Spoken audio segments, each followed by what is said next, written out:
Kembali lagi bersama channel kita semua. Jika Anda suka, jangan lupa komen, like dan subscribe, share juga bila Anda berkenan. Selamat membaca dan mendengarkan. Perintah Kaisar Naga, Bab 3786-3788. Preston menatap Dev, matanya penuh ketakutan. Di medan perang antara dewa dan iblis, Preston bisa mengalahkan Dev seperti anjing yang mengejar kelinci. Tetapi hanya dalam 10 hari, kekuatan Dev telah berkembang pesat sehingga dia menjadi takut. Dev, kamu dan aku tidak memiliki keluhan sama sekali. Jika aku tidak melawanmu hari ini, dendam kita akan terhapus. Bagaimana dengan itu? Preston bertanya pada Dev. Mendengarkan kata-kata Preston, Dev tersenyum. Kenapa kamu menjadi tidak tahu malu? Saat aku tidak sekuat kamu, kamu mengejarku seperti anjing tersesat. Sekarang aku lebih kuat dari kamu ingin menghapus dendamku. Kenapa wajahmu begitu besar? Apakah kamu belajar bagaimana menjadi tidak tahu malu di gua penelan iblis? Dev mengejek Preston. Ahem, marahi dia jika kamu memarahinya. Jangan sangkut pautkan denganku. Aku tidak mengajarinya. Dia mempelajari semuanya sendiri. Raja Iblis Awan Merah berkata dengan sangat tidak puas di lautan kesadaran Dev. Preston tersipu ketika Dev mengatakannya, tapi masih menahan amarah di dalam hatinya dan berkata, Dev, dengan statusmu saat ini, jika kamu bertarung denganku dan menarik perhatian orang lain, apakah kamu pikir kamu bisa melarikan diri? Kamu adalah bank sumber daya berjalan, dengan dedikasi selama 100 tahun dari aliansi penyegel iblis, berapa banyak orang yang berharap bisa membunuhmu? Preston ingin mengancam Dev dan mencegah Dev mengambil tindakan. Kamu pikir aku takut? Dev tersenyum dingin. Preston tahu bahwa Dev tidak akan melepaskannya hari ini, jadi dia berhenti berbicara dan aura di tubuhnya mulai meningkat. Karena harus ada pertempuran, dia akan bertarung mati-matian, dan mungkin ada kesempatan untuk melarikan diri. Melihat Preston bersiap untuk mengambil tindakan, Dev mengangkat sudut mulutnya dengan tatapan jijik. Dev sekarang bisa mendapatkan kembali semua penghinaan yang dideritanya di medan perang antara dewa dan iblis. Yelena merasakan aura di tubuh Preston dan merasa sangat gugup. Jika kita berdua melakukannya bersama-sama, kita mungkin masih bisa melarikan diri. Yelena melihat Preston hendak mengambil tindakan, jadi dia berkata kepada Dev. Melarikan diri. Siapa yang akan melarikan diri? Apakah kita yang melarikan diri? Tidakkah kamu baru saja mendengar bahwa dia memohon padaku untuk tidak memukulnya? Bisakah kamu melakukan sesuatu sekarang karena kamu seperti ini? Jika kamu melakukan sesuatu, itu akan terungkap. Apakah kamu tidak takut orang melihatnya? Dev memandang Yelena dan berkata dengan tenang. Meskipun Dev tidak bisa mengatakan bahwa dia sangat tidak menyukai Yelena, dia juga tidak ingin mengatakannya. Yelena membuat dua orang suci terbunuh hanya dengan beberapa kata, dan Dev selalu memikirkan hal itu. Mendengarkan kata-kata Dev, Yelena terdiam. Dia telanjang sekarang. Jika dia melakukan sesuatu, dia pasti terlihat. Kemudian dia akan terlihat telanjang. Suara mendesing. Dalam sekejap, Preston bergerak, ketika Dev sedang berbicara dengan Yelena, dia bergerak. Ini adalah kesempatan terbaik, perhatian Dev teralihkan, dia bisa mengejutkannya. Tubuh Preston meletus dengan aura yang mengejutkan, dan dia menembakkan kabut hitam yang merobek kehampaan. Di depan Dev, mata langit dan kegelapan dan energi armor iblis hitam Peijia tidak berguna. Jadi dia hanya bisa memilih serangan diam-diam. Hati-hati. Yelena tidak menyangka bahwa Preston ini akan memanfaatkan Dev yang sedang berbicara untuk melancarkan serangan diam-diam, jadi dia segera mengingatkan Dev. Dev, sebaliknya, tetap tenang dan melambaikan telapak tangannya dalam sekejap, dan nyala api menyapu seperti gelombang besar. Untuk sesaat, langit dipenuhi cahaya merah, dan separuh langit berubah menjadi merah. Melihat gelombang api besar di depan mereka, Preston tercengang. Kekuatan Dev sangat luar biasa sehingga dia bahkan tidak bisa membayangkannya. Alam kesengsaraan transendensi tingkat ketiga benar-benar meletus dengan api yang begitu mengejutkan. Orang-orang dari 5 sekte besar, 100 mil jauhnya dari Dev dan yang lainnya, sedang beristirahat saat ini. Ketika mereka melihat langit tiba-tiba berubah menjadi merah, mereka tahu bahwa pasti ada beberapa orang sedang bertarung. Jika terjadi pertarungan sengit, hanya ada satu kemungkinan, memperebutkan harta karun. Ayo kita pergi ke sana dan melihat. Mungkin seseorang telah menemukan tempat jatuhnya makhluk abadi. Pemimpin Sekte Luo melihat ke arah lampu merah di kejauhan dan berkata. Orang-orang dari 5 sekte besar berhenti untuk beristirahat, dan kemudian dengan cepat bergerak menuju cahaya merah. Pada saat ini, Preston terus mengeluarkan kabut hitam, menahan gelombang api besar Dev. Dev melihat perlawanan Preston yang memalukan, sudut mulutnya melengkung. Kemudian tubuhnya melompat, dan cambuk ajaib di tangannya langsung muncul. Celetar. Preston menahan api yang ganas, dia tidak siap dan terkena cambuk Dev. Serangan menyakitkan dari cambuk ajaib yang menembus lautan kesadaran membuat Preston menjerit dan jatuh ke tanah. Dia tidak takut dengan rasa sakit fisik, tetapi cambuk ajaib ini secara khusus ditujukan pada kultivator iblis, menyerang kesadaran spiritual kultivator iblis. Sakit saraf seperti itu jauh lebih buruk daripada sakit fisik. Melihat Preston yang jatuh ke tanah, cambuk ajaib di tangan Dev berderak di udara. Mendengarkan suara itu, tubuh Preston bergetar dan jantungnya bergerak-gerak, dia ketakutan setengah mati. Dev, jika kamu bisa membunuhku, mengapa kamu menyiksaku seperti ini? Preston tahu bahwa sekarang dia berada di depan Dev, tidak ada kemungkinan untuk bisa melarikan diri, jadi dia ingin segera mati. Kematian cepat bisa menjadi sedikit lebih menyenangkan. Yelena terkejut saat melihat Dev menyiksa Preston. Aku bisa membunuhmu kapan saja sekarang, tapi aku masih ingin menyiksamu. Apakah kamu lupa bagaimana kamu mengejarku di medan perang para dewa dan iblis? Setelah Dev selesai berbicara, dia mencambuk Preston dengan keras lagi.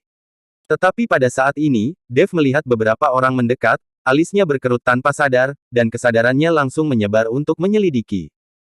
Ketika dia mengetahui bahwa mereka berasal dari 5 sekte besar, dia tampak sedikit terkejut. Lagi pula, 5 sekte besar berada ribuan mil jauhnya dari sini, jadi bagaimana mereka bisa datang ke sini?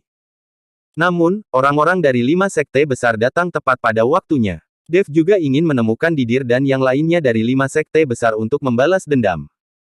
Ketika mereka berada di 5 sekte besar, orang-orang ini mencegat Dev dan melukai Scarlet dan yang lainnya. Dev belum membalas dendam. Ini waktu yang tepat. Tapi sebelum membalas dendam, Dev memutuskan untuk mengungkapkan siapa pembunuhan murid luar biasa 5 sekte utama terlebih dahulu. Jelas Preston yang melakukannya, tapi pada akhirnya dia dijebak. Menyadari bahwa orang-orang dari 5 sekte besar telah tiba, Dev memandang Preston dan bertanya, di medan perang para dewa dan iblis, jelas Andalah yang membunuh murid dari 5 sekte besar, mengapa Anda menyalahkan saya? Jika Anda menjelaskan dengan jelas, saya bisa memberi Anda waktu yang menyenangkan. Preston tidak tahu bahwa orang-orang dari 5 sekte besar ada di dekatnya, jadi dia berkata, itu semua adalah ide dari leluhur keluarga Ning. Orang itu mengubah penampilannya menjadi penampilanmu, dan kemudian dengan sengaja membuang tas penyimpanan para murid luar biasa dari 5 sekte besar, membiarkan 5 sekte besar membencimu, jadi dia bisa membunuhmu tanpa pisau. Dev merasa lega saat mendengar bahwa itu adalah ide Zeke. Setelah bertarung sekian lama dengan Zeke, orang ini memang bisa melakukan hal seperti itu. Zeke adalah musuh paling pintar yang pernah ditemui Dev, dan orang ini kejam dan tidak punya keraguan. Dev, sudah kujelaskan semuanya padamu, sekarang, tolong beri aku kematian yang menyenangkan.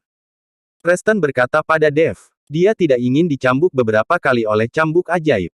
Jangan khawatir, seseorang akan memberimu kesenangan. Setelah Dev selesai berbicara, dia melihat ke samping dan berkata, sekarang kalian sudah di sini, keluarlah. Kalian seharusnya juga mendengar bahwa pembunuhan terhadap murid luar bisa 5 sekte kalian tidak ada hubungannya denganku, itu semua dilakukan oleh orang ini. Preston tertegun sejenak, dan kemudian dia melihat ratusan orang keluar dari balik salah satu sisi gunung. Yang di depan adalah kepala dari 5 sekte besar. Melihat adegan ini, Preston tahu bahwa dia telah ditipu oleh Dev. Pantas saja dia tiba-tiba bertanya tentang pembunuhan 5 murid luar biasa 5 sekte besar, ternyata ada orang dari 5 sekte besar di dekatnya. Pemimpin sekte Luo memandang Preston dengan niat membunuh di matanya dan berjalan perlahan. Wajah Preston berubah sangat jelek. Kamu berani membunuh murid-murid dari 5 sekte besar. Balas dendam ini harus dibalas oleh 5 sekte besar kami. Setelah pemimpin sekte Luo selesai berbicara, dia meneriaki ratusan murid dari 5 sekte utama, semua orang harus menusuknya dengan pedang untuk membalaskan dendam kakak laki-laki kalian. Seperti yang diperintahkan. Ratusan murid dari 5 sekte besar semuanya dipenuhi dengan kemarahan yang besar. Preston tercengang, dia ingin mati, tetapi dia tidak ingin ratusan orang menikamnya sampai mati. Preston sangat ketakutan, tapi tidak ada yang bisa dia lakukan.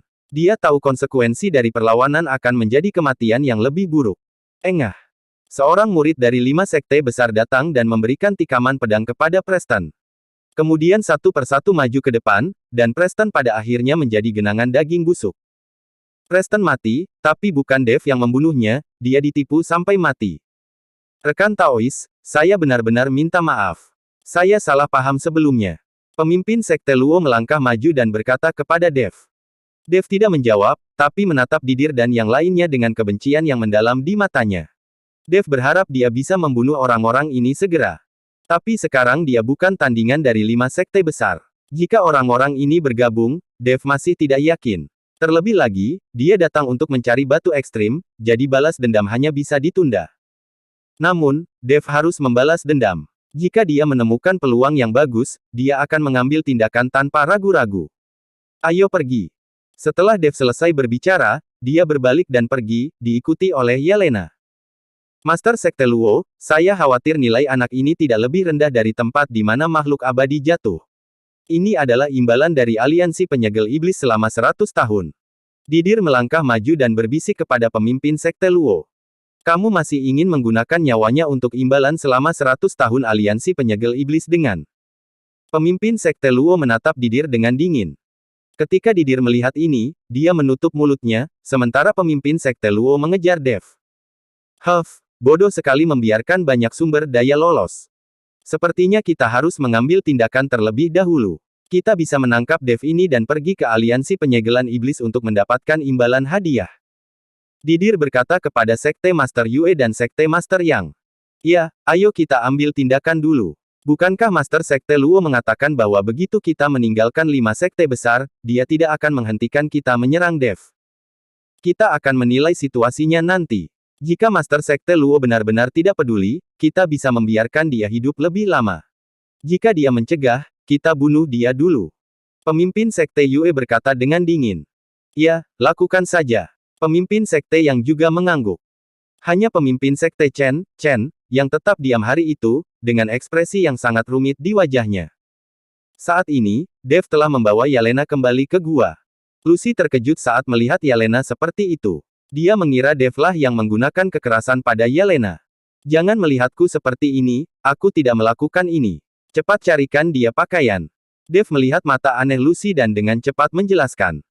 Lucy menemukan beberapa pakaian untuk dikenakan Yelena, dan kemudian bertanya, Sister Yelena, ada apa? Yelena menunduk dan tidak berbicara. Faktanya, Yelena merasa sangat bersalah karena secara tidak langsung membunuh 2 orang suci. Kalau tidak, dia tidak akan malu untuk tetap tinggal. Mengapa mereka mengikuti? Dave mengerutkan kening dan menyadari bahwa orang-orang dari 5 sekte besar mengikutinya. Dave awalnya ingin menghindari mereka, tetapi dia tidak menyangka orang-orang ini akan mengikutinya sepanjang waktu. Dave keluar dari gua dan melihat Master Sekte Luo berjalan ke pintu masuk gua. Sekte Master Luo, mengapa kamu mengikutiku? Dave bertanya dengan heran. Jika pemimpin Sekte Luo tidak membantunya keluar dari masalah ketika dia berada di 5 sekte besar, Dave pasti sudah marah sekarang. Bersambung.